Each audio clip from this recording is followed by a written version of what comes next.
మరి ఇంత single largest community ఇక్కడ అయ్యా బాంఛన్ అన్న స్థితిలో ఉన్నాము, అక్కడ సింగిల్ లార్జెస్ట్ కమ్యూనిటీ మాదిగలు అయ్యా బాంఛన్ అని బిచ్చం ఎత్తుకుంటున్నాం.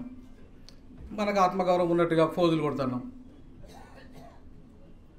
అవునా కదా? వాస్తవమా కదా? వాస్తవాన్ని వాస్తవంగా తెలుసుకోకపోతే, నీ చరిత్రను కరెక్ట్గా నువ్వు స్టడీ చేయకపోతే నూతన చరిత్ర నిర్మించలేవు.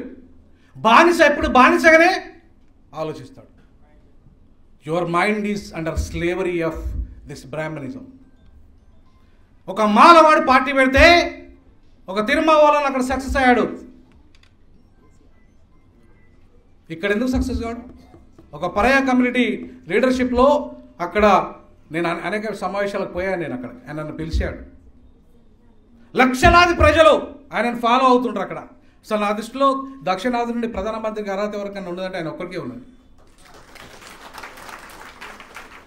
ఆయన ఒక్కరికే ఉంది. దక్షిణాది నుండి ప్రధానమంత్రికి అయ్యే అర్హత ఒక్క తిరుమావోలకు మాత్రమే ఉందని చెప్పగలుగుతాయి ఈ సందర్భంగా. Is a leader of our people from south India.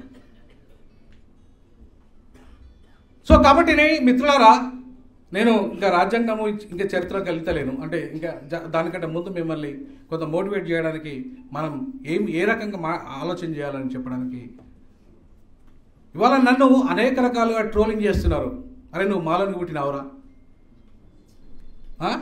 లేకపోతే నేను వాస్తవాలు మాట్లాడుతూ ఉంటే మాదిగలంతా కూడా ఇవాళ ట్రోలింగ్ చేస్తున్నా. నేను మాదిగగా రాలే, నేను అంబేద్కర్ వాదిగా వచ్చాను, కుల నిర్మూలవాదిగా వచ్చాను. I don't want to become an Madiga.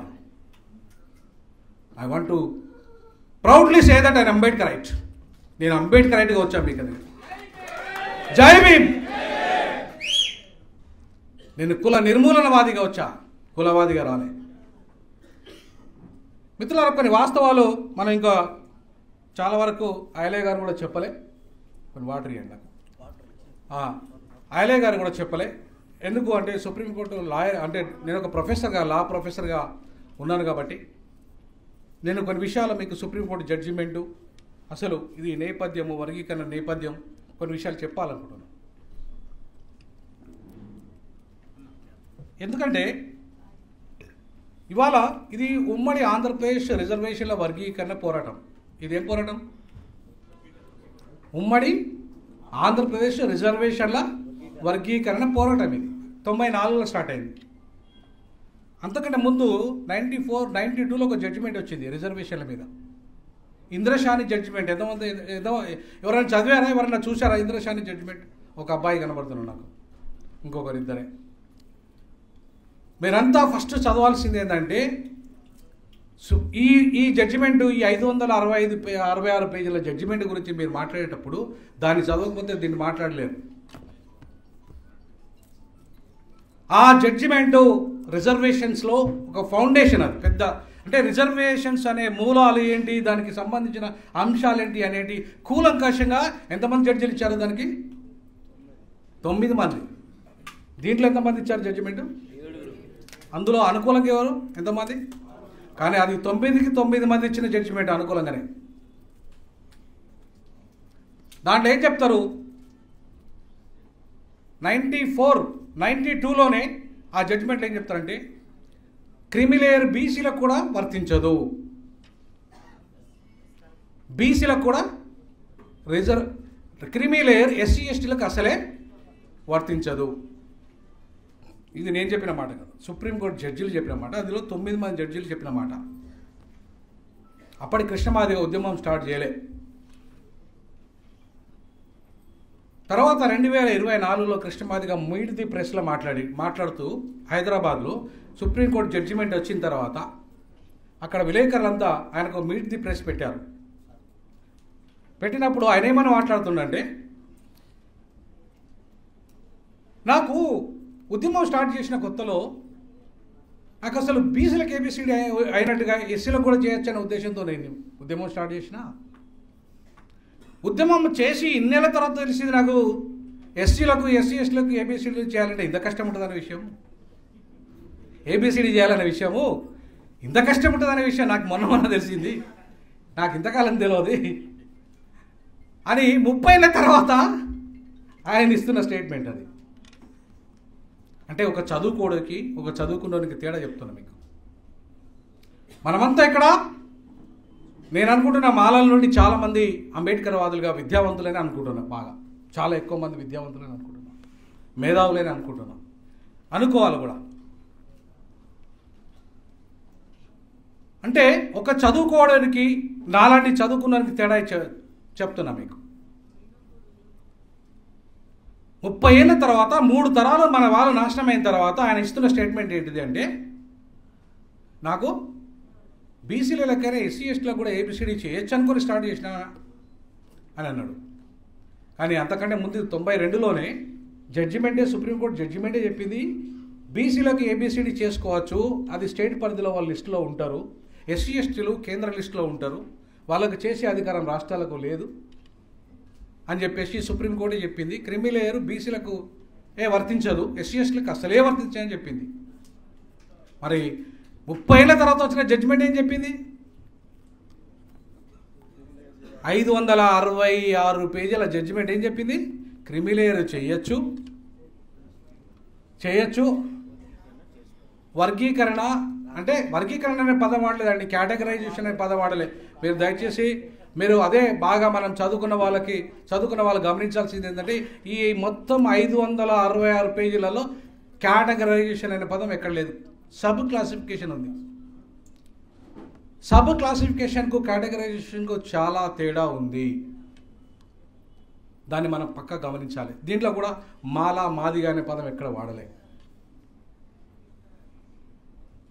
Supreme court judgement మాలా మాదిగా పదం వాడకుండానే, కేటగరైజేషన్ అనే పదం వాడకుండానే ఇవాళ మనల్ని క్రిమి లేయర్ పేరు మీద దెబ్బ కొట్టింది.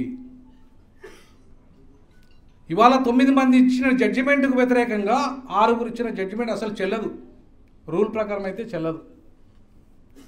మళ్ళీ ఎవరైనా ఆ కోణం నుండి కనుక కేసు వేస్తే సుప్రీంకోర్టులో ఖచ్చితంగా యాక్సెప్ట్ చేయాల్సిందే. చేస్తలేదు. అసలు ఇది చెల్లని జడ్జిమెంట్, ఇది చెల్లని చెక్కు లాంటిది జడ్జిమెంట్. కొండను దవ్వి ఎలుకను పట్టిన జడ్జిమెంట్ ఇది. కొండను దవ్వి ఎలుకను పట్టిన జడ్జిమెంట్ ఇది. దీని కుట్ర మీకు అర్థం కావాల్సింది ఏంటంటే, క్రిస్టియన్ మతం మీద దెబ్బ కొట్టడానికి ఇది వచ్చిన జడ్జిమెంట్ ఇది. అంబేద్కర్ రైట్స్ మీద దెబ్బ కొట్టడానికి వచ్చిన జడ్జిమెంట్ ఇది. కలిసి ఉన్న దళితులను విడగొట్టడానికి వచ్చిన జడ్జిమెంట్ ఇది. ఇది ఆర్ఎస్ఎస్ జడ్జిమెంట్. ఒక మాటలో చెప్పాలంటే ఇది ఆర్ఎస్ఎస్ జడ్జిమెంట్. ఎందుకంటే ఏ ట్రైబల్ కూడా, ఒక్క ఎస్టీ కూడా పిటిషన్ వేయలేదు సుప్రీంకోర్టులో మాకు వర్గీకరణ చేయమని. మరి దీంట్లో వాళ్ళని ఎందుకు చేసింది? వాళ్ళకి సబ్ క్లాసిఫికేషన్ వర్తిస్తుంది ఎట్లా చెప్తుంది? ఎన్నో కేసులు, దాదాపు 5 కోట్ల పైగా కేసులు పెండింగ్లో ఉన్నాయి. సుప్రీంకోర్టులో దాదాపు 1,00,000 కేసులు పెండింగ్లో ఉంటే అసలు కేసు వేయడానికి నువ్వు జడ్జిమెంట్ ఏంటి ఇస్తావు? అంటే ఇది ఆర్ఎస్ఎస్ కుట్ర, 100కు 200% ఇది ఆర్ఎస్ఎస్ కుట్ర. సో భారతదేశంలో ఇంతకుముందు దిగంబర్ గారు చెప్పినట్టుగా అప్పుడే 1923లోనే ఏదైతే వాళ్ళు స్కెచ్ చేశారో, ఈ 2025లో 100 ఏళ్ళు, ఇప్పుడు ఈ సంవత్సరం 100 ఏళ్ళు అవుతుంది వాళ్ళ ఆర్ఎస్ఎస్ స్టార్ట్ చేసి. వాళ్ళు హైందవ, మొన్న జరిగింది మీ దగ్గర హైందవ సమ్మేళనం, హిందూ సమ్మేళనం జరగలే. ఏం జరిగింది? హైందవ శంకరావం జరిగింది. హిందూ శంకరావం కాదు అది, అది గుర్తుపెట్టుకోండి దయచేసి. హిందువులు వేరు, హైందవులు వేరు. మా చిన్నజీవ స్వామి అడిగితే చెప్తాడు, మేము హిందువులం కాదు హైందవులం అని చెప్తాడు ఆయన. అందుకే మనం హిందూ మతానికి, అసలు హిందూ మతమే కాదని సుప్రీంకోర్టు జడ్జిమెంట్ చెప్పింది. సుప్రీంకోర్టు జడ్జిమెంట్ ఏం చెప్పి, Hindu is not a religion, it is a way of life అని చెప్పింది. అంటే హిందూ అనేది ఒక మతమే కాదు. హైందవం మతం, శైవం ఒక మతం, అట్లాగే వైష్ణవం ఒక మతం, హిందూ అనే మతం ఎక్కడ లేదు. సో ఇవాళ ఎవరైతే క్రైస్తవ మతంలో ఉండి సూటు బూట్ వేసుకొని చాలామంది, ఇవాళ మా మదర్ కూడా ఒకప్పుడు చుట్ట తాగేది, కళ్ళు తాగేది, ఎప్పుడైతే క్రిస్టియన్గా మారిందో. మా నాయన చిన్నప్పుడే చచ్చిపోయాడు, మేము 5 ఏళ్ళు ఉన్నప్పుడే. మా నాయన ఒక మాట అనేటోడు, చిన్నప్పుడు నన్ను అడిగాడు, నన్ను మా తమ్మిని ఇద్దరిని అడిగాడు, అరే నువ్వేం చేస్తావు పెద్ద అయినాకనే నన్ను అడిగిండు మా నాయన. నాయన నేను చదువుకుంటేనే, పాస్టర్ కొడుకులు చదువుకుంటారు కదా, అట్లనే నేను కూడా చదువుకుంటాను ఆయన. నేను ఆడిపట్లాడా ఆడవాళ్ళు దయచేసి వేరే వేరే విధంగా అనుకోకండి, ఎందుకంటే భాష అది అట్లా మా మగపెత్తనం ఉన్న భాష అన్నట్టు అది. అరే ఆడిపట్లోడా మనకెందుకురా చదువు, మనం ఏం చేయాలి? బాపనుడు చదవాలరా, వానికి మాటలు చెప్పుకొని బతాడు వాడు. ఎవడు చదవాలట? బాపనుడు చదవాలరా, వాడు మాటలు చెప్పుకొని బతికేటోడు.